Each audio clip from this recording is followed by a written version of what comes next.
Hello সবাইকে আসসালামু আলাইকুম welcome to my another blog hope so you guys are completely fit and fine. তো আজকে চলে এসেছি খুব সুন্দর একটা রুপটপ রেস্টুরেন্টে, যদিও রুপটপে যেতে পারি নাই। এর কারণটা হলো আম, প্রচণ্ড গরম। এজন্য আমরা রেস্টুরেন্টের ভিতরেই থেকে গেলাম, যেখানে এসি আছে। কারণ আমার মেয়েটার ভীষণ রকম গরম, আর উনি এসে বসে পড়েছেন এবং ক্যাটালগ দেখছেন কি খাবার অর্ডার দেবেন। তিনি তার পছন্দ মতো খাবার অর্ডার দিলেন, আর আমি বসে বসে ক্যাফেটার সৌন্দর্য দেখছিলাম। মোটামুটি ভালোই আছে, সিমসাম, বেশি লোকজন ছিল না যেহেতু ঈদের পরে গিয়েছিলাম। তো ভালোই লেগেছে, আর সন্ধ্যার পরে হওয়ার কারণে আরো একটু বেশি ভালো লেগেছে। আর ওইদিকে আমার মেয়ে দেখেন, সে তার বন্ধু জুটিয়ে ফেলেছে, আর একটু পরেই তারা মারামারি করবে। এই যে দেখেন কোলাকুলি করছে। তো এইটা 10-15 মিনিট পরের ঘটনা। এর কিছুক্ষণ পরেই কিন্তু তারা মারামারি করেছিল। আর আহ, বাচ্চা দুইটা ছিল একই রকম, মানে ওরা যমজ ভাই ছিল। আর ওরা দুইজন নাওয়ারকে মেরে ফেলে দিয়েছিল। আর তারপরে এরপরে পুরোটা সময় জুড়ে ও কিন্তু আর একবারও ওইদিকে যায়নি।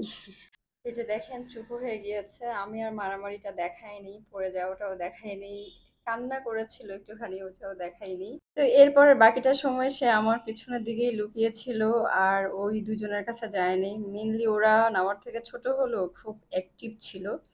তো আমি খাবার জন্য ওয়েট করছিলাম, আর এর ফাঁকে একটা লাচ্ছিও অর্ডার করেছিলাম, অনেক গরম ছিল।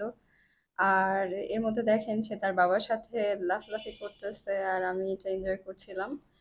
তো এর মধ্যে খাবারও চলে এসেছে। নাওয়ার পছন্দ করেছিল যেটা, ওইটাই আমরা অর্ডার করেছিলাম। রেস্টুরেন্টের একটা জিনিস একদমই ভালো লাগে নাই, আর তা হলো যে খাবার অর্ডার করার পরে মনে হয় যে 1 ঘন্টা পরে খাবার সার্ভ করেছে। তো আপনাদের হাতে যদি এনাফ টাইম থাকে, মানে অনেক সময় থাকে যে বসে বসে আড্ডা দিবেন, টাইম স্পেন্ড করবেন, তারপরে অনেক সময় পরে খাবার দিলে খেতে খাবেন, তাহলে ঠিক আছে, কিন্তু অনেকটা সময় পরে খাবার দিয়েছে। তো নাওয়ার যেহেতু খাবার অর্ডার করেছে, ও আসলে না বুঝেই অর্ডার করেছে, ছবি দেখে যেটা ভালো লেগেছে ওইটাই। তো আমি একবার খাওয়াই দিচ্ছিলাম, আর ওর ফাদারও খাবার খাওয়াই দিচ্ছিল।